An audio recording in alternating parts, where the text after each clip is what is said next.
Le JTR, c'est un collectif franco-belge suisse avec beaucoup de personnes, que ce soit des artistes, que ce soit des vidéastes ou encore des journalistes. Et donc, du coup, il y a des choses et aussi positives qui se construisent pour pouvoir à la fois sensibiliser un maximum de personnes et s'entraider ensemble pour pouvoir vraiment amener un petit peu de soleil, comme tu viens de le dire. Donc Imago, c'est comme certaines personnes le savent, c'est une plateforme qui est un peu le Netflix de la transition et qui aujourd'hui commence vraiment à faire un sacré travail, puisqu'on parle vraiment d'une petite révolution audiovisuelle ici, ils ont commencé à améliorer déjà un tas de fonctionnalités au niveau de leur plateforme, donc Imago TV. Et récemment, ils ont fait l'exclusivité sur des nouveaux documentaires qu'on vous conseille, dont Irin Zina, qui retrace le mouvement Alternativa. C'est ça, et le mouvement climat à travers les actions de défense civile. Et donc on vous conseille fortement, et ainsi que Foutu pour Foutu, qui parle d'un constat par rapport à la situation d'effondrement. Maintenant, c'est un film qui n'est pas spécialement alarmiste, mais qui est plutôt un questionnement intérieur des deux réalisateurs, donc qui est un couple de Agathe et Romain, et qui ont voulu vraiment, en respectant leurs valeurs, faire appel à Imago pour proposer leur film sur cette plateforme qui essaye un peu de se séparer des GAFAM. En exclusivité, donc. Hein. C'est ça. Ce sont des documentaires qu'on trouve que là pour l'instant. Exactement, donc on vous conseille vraiment d'aller, c'est gratuit, d'aller vous faire plaisir de temps en temps, plutôt que de traîner un peu sur Netflix, ben, pourquoi pas traîner sur Imago.tv. Exactement, alors on enchaîne avec la petite lucarne, la télévision, parce qu'il faut aussi un petit peu sensibiliser nos amis, les spectateurs qui regardent la télévision, et je ne sais pas si vous vous souvenez de Fred et Jamy, mais il y a une petite chose qui vient de se passer, très positive, on l'espère, on a hâte de découvrir, c'est que C'est pas sorcier revient. Et revient avec des membres du JTR. Avec des membres du JTR. C'est ça, ainsi que Cécile Djunga, une comédienne belge. Mais donc il y a Professeur Feuillage et Max Bird. Et Max Bird, absolument. Oui. Et donc il propose C'est toujours pas sorcier, pour reprendre un petit peu la suite de la saga. Et bien j'imagine. Oui, Professeur Feuillage, c'est Mathieu Duméry. Hein. Donc Lénie n'est pas dans C'est toujours pas sorcier, mais on la retrouve aussi dans plein d'autres projets. Dont on est prêt d'ailleurs. Et elle vient de réaliser un petit court-métrage qui s'appelle Mégo, avec Bertrand Musclat de Yes Vous Aime. Voilà, et que vous pouvez retrouver dans Brut. D'ailleurs, Brut, ça fait toujours du bien de. Ouais. Alors quoi faire appel à eux. Alors ensuite, nous avons Edeni. Je ne sais pas si vous vous souvenez, on l'a aperçu à plusieurs JTR. C'est Hélène Devestel qui propose vraiment du concret. Donc à la fois des vidéos de sensibilisation, mais aussi elle continue de perfectionner des formations en transition écologique intégrale. Donc quelques dizaines d'heures de formation qu'on appelle ça bootcamp. Et donc avec son équipe et leur comité scientifique, ils font passer plein d'expériences concrètes pour comprendre les liens entre écoféminisme, les banques, l'anarchisme entre autres, la permaculture, l'énergie, les neurosciences, les perturbateurs endocriniens, la nutrition et plein d'autres sujets. Donc vraiment du concret pour à la fois comprendre, se former et également, puisque c'est pas seulement militant, mais donc c'est aussi éducatif, et à la fois donc une retraite en éco-sérénité à la rentrée, inspirée du travail de Johanna Massy, dont si vous êtes éco-anxieux ou vous voulez ressourcer votre solastalgie au vert afin de rebattre le pavé, n'hésitez pas à aller voir sur leur site edeni.fr. Hélène, on te soutient pour tout ce que tu fais. Et d'ailleurs, je ne sais pas si vous avez vu, elle a sorti une nouvelle vidéo qui parle justement de célébrer Noël de manière plus éthique, parce que c'est pas évident des fois de sensibiliser sa famille. Et donc, petite transition avec notre partenaire Kaizen, parce qu'en librairie, en vidéo, il se passe déjà beaucoup de choses, mais en librairie, il y a de plus en plus de chouettes choses qui se passent, dont ce magazine créé entre autres par Cyril Dion, qui est vraiment un explorateur des solutions écologiques et sociales. Alors j'enchaîne avec un autre livre, parce que Julie Bernier, que vous avez sans doute découvert dans les précédents JTR, a fait un livre il y a déjà quelques mois qui s'appelle Zéro déchet, où des fois on se demande qu'est-ce qu'on peut offrir. Alors donc s'il y a des personnes qui commencent à sensibiliser mais qui ne savent pas par où commencer pour pouvoir s'intéresser au zéro déchet, mais sans y aller radicalement, hein, vraiment pas à pas. Ce livre est vraiment une petite perle, un livre de chevet que je vous conseille. Julie Bernier, on t'embrasse. Et j'ai envie d'enchaîner avec, du coup, votre livre et votre BD avec La Relève et la Peste. Tout à fait. Je commence par la BD. Allons-y. Donc la BD, elle s'appelle Tout va bien. Elle a été faite par un jeune couple lyonnais, Eva et Bruno, que vous pouvez d'ailleurs retrouver dans le documentaire Foutu pour Foutu, puisqu'ils ont été interrogés par Agathe et Romain. Et cette BD, c'est un petit peu une BD dystopique qui retrace ce que pourrait devenir la société française actuelle dans un monde qui s'effondre, donc ils reprennent vraiment tous les risques systémiques de la société, ils les mettent les uns après les autres, et on voit en fait comment ce jeune couple va traverser cette épreuve Donc c'est vraiment et c'est pas du tout anxiogène, même si ça n'a pas l'air comme ça. C'est vraiment très doux et très bien construit. Et on vient aussi de sortir notre nouveau livre journal qui s'appelle Vivant, dans lequel il y a beaucoup de grands noms de l'écologie qui ont collaboré. Donc Lamia Essemlali, la directrice de Sea Shepherd, qui nous parle de l'importance des océans, parce qu'on le redira jamais assez, mais l'océan c'est une respiration sur deux, c'est 50% de l'oxygène qu'on respire. Pablo Servigne qu'on ne présente plus, Vandana Shiva. Et je voulais vous partager aujourd'hui un extrait de ce livre journal Vivant de Manuel Cervera Marzal. Donc Manuel Cervera Marzal, il est sociologue et philosophe. Il a d'abord travaillé sur la désobéissance civile et la non-violence avant de s'intéresser à des mouvements plus populaires comme Nuit debout, Indigné et les ZAD. Et il a notamment repris le travail de Henri David Thoreau en disant: désobéir pour le vivant, ce n'est donc pas uniquement transgresser une loi manifestement injuste. C'est aussi adopter une forme de vie en dissonance avec la rationalité dominante qui nous dicte les mêmes préceptes qu'à l'époque de Thoreau. Travailler et consommer, c'est-à-dire dépenser, au triple sens du terme. Dépenser toute son énergie au travail, au point de rentrer à la maison fatigué, exténué, voire brisé. Dépenser son argent dans des biens dérisoires qui nous font oublier de manière provisoire l'insignifiance de nos existences. Et enfin, arrêter de penser, abdiquer notre esprit critique. Cette rationalité est dominante, mais pas hégémonique. D'autres formes de vie sont possibles, où la pensée ébranle les dogmes, où l'action met fin à la soumission, où penser et agir vont de pair.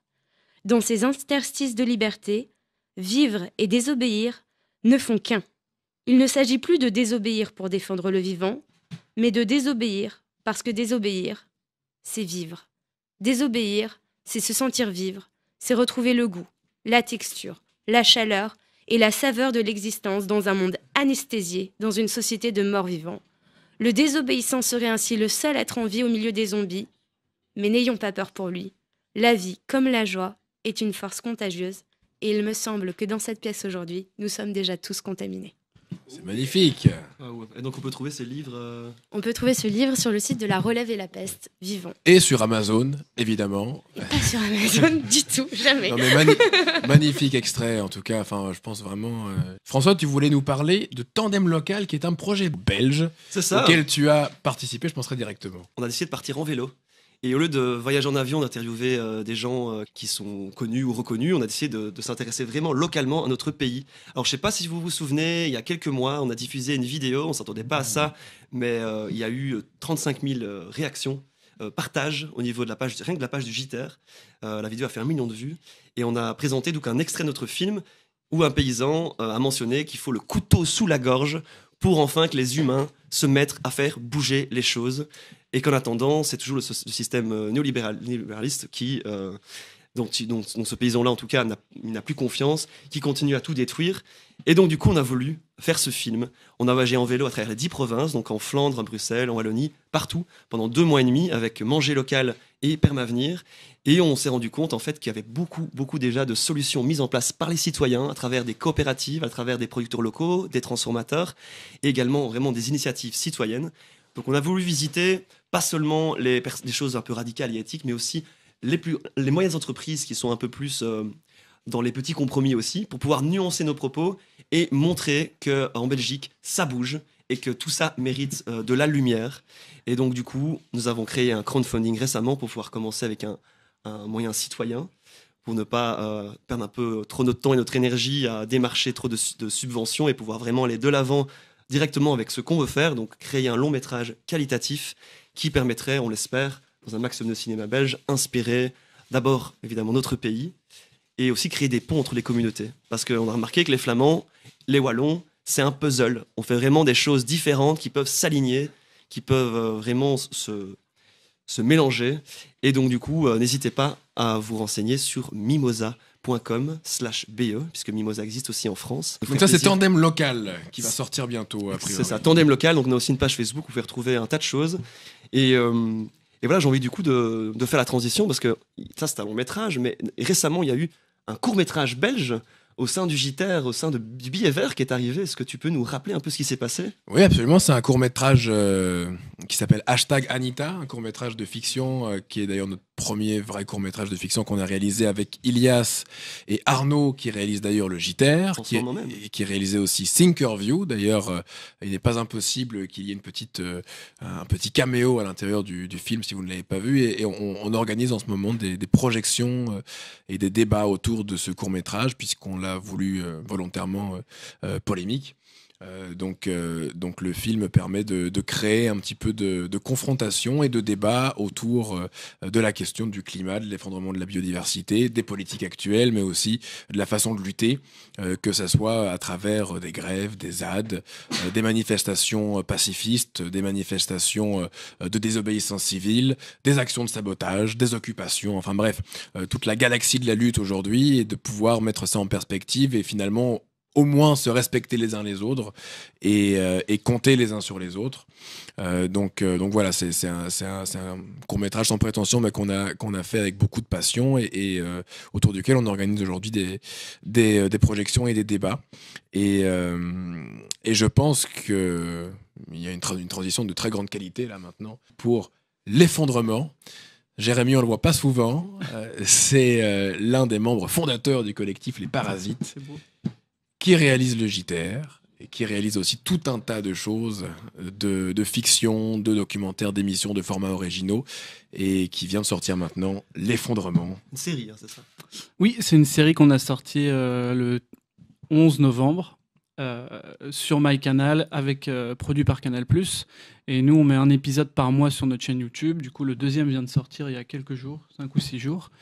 Et seront tous diffusés d'ici mai. Il y a 8 épisodes. Il y a 8 épisodes d'une vingtaine de minutes. C'est une série... chaque épisode est en plan séquence et chaque épisode est autonome. Mais il y a quand même un fil rouge, donc faut regarder dans l'ordre, c'est vachement mieux. Et quoi dire à part... ça s'appelle L'Effondrement et on suit différents destins après l'effondrement de notre société. Mais des destins qui se recroisent, parce que j'ai noté qu'il y avait plusieurs personnages qu'on retrouvait d'un épisode à l'autre. En fait, ils ont tous... Dans chaque épisode, il y a quand même des connexions avec d'autres. Mais chaque épisode peut se voir différemment. À chaque épisode, c'est un lieu différent, avec un personnage, enfin en tout cas plusieurs, des fois, personnages différents. Et on a un ordre chronologique. C'est-à-dire on va de plus en plus loin après l'effondrement, et avec une petite surprise dans le dernier épisode. C'est incroyablement bien réalisé, c'est un tour de force aussi, parce qu'un plan séquence, bon, pour ceux qui ne sont pas férus de cinéma, c'est-à-dire qu'on allume la caméra, on fait tout l'épisode et on éteint la caméra. C'est-à-dire que tout doit être bon. Comme le JTR. Comme le JTR, c'est du direct. Ouais, quoi. C'est-à-dire que les 20 minutes d'épisode se font en une seule séquence de caméra. On a 4 vrais, 4 trichés quand même. C'est-à-dire tricher, on prévoit des coupes. Oui, d'accord. Voilà. Mais bon, c'est quand même un tour de force technique. Ouais, c'était super dur. On était une grosse équipe. On a eu des gens assez exceptionnels, mais que ça soit à la régie, en assistant, en lumière, enfin vraiment de partout, de chez partout. Même au son, en post-prod, évidemment. Et c'était des tueurs, c'était des grosses mises en place et tout. Ouais. Et j'ai fait ça quand même avec Guillaume qui est là. Oui. Mais Guillaume, il travaille, alors il peut pas venir. Bonjour Guillaume. Avec Guillaume et Bastien, avec qui on a écrit et réalisé tous les 3. Et Bastien qui joue aussi dans un épisode. Et qui fait tout ce garçon. En un mot, qu'est-ce que vous espérez pouvoir susciter avec cette série? Elle est sympa ma question. Tout le monde c'est les gens quand même. En vrai, si, elle est angoissante notre série. Tout le monde nous le dit. Là, le deuxième épisode est sorti sur YouTube et les commentaires sont très. Il y a une grosse partie des gens qui nous disent putain, la série, ça m'a hyper angoissé. Ouais, moi, j'ai fait plusieurs pour la regarder, la série. Oui, il y a plein de gens. Il y a des gens de chez Alternativa que j'ai vu l'autre jour qui m'ont dit que c'était un sacré coup quand même. Et pourtant, c'est beaucoup de gens qui connaissent le sujet de l'effondrement. Mais le fait, je pense, qu'on ait mis des images dessus rend le truc un peu réel. Et du coup, tu fais ah putain, ouais, ça pourrait m'arriver et tout. Enfin, c'est très con, mais moi-même, j'étais en Bretagne il y a 2 semaines. Là, il y a eu les pénuries d'essence. Et du coup, avec Arnaud, on va se faire un petit truc et il y avait 20 bagnoles devant. Et t'as ce petit truc de ah, j'ai réalisé un film où ça part en cacahuète. Et ouais, du coup, le fait de mettre des images angoisse, mais on n'a pas trop peur de ça. En fait, je me rends compte qu'on est tous passés. J'ai l'impression que tous les gens dans cette pièce ont été angoissés ou sont angoissés. Et c'est pour ça qu'ils se bougent. Moi, les gens qui n'ont pas peur du futur, ils se bougent pas vraiment, tu vois.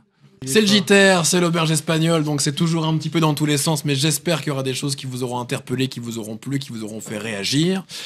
Pour ma part, j'aimerais, très égoïstement, si vous êtes d'accord, dédier cette émission à Giuseppina, qui est partie rejoindre les étoiles la semaine dernière, qui était une battante et à qui je pense très fort ce soir et à qui on peut penser très fort ce soir. On vous embrasse très fort, on vous rejoint bientôt pour un nouveau JTR et... est-ce que quelqu'un a quelque chose d'autre à dire? Petite conclusion peut-être, Vincent? Vincent, un petit mot? C'est tout ce qui s'est dit. Grève générale et zap partout. Allez!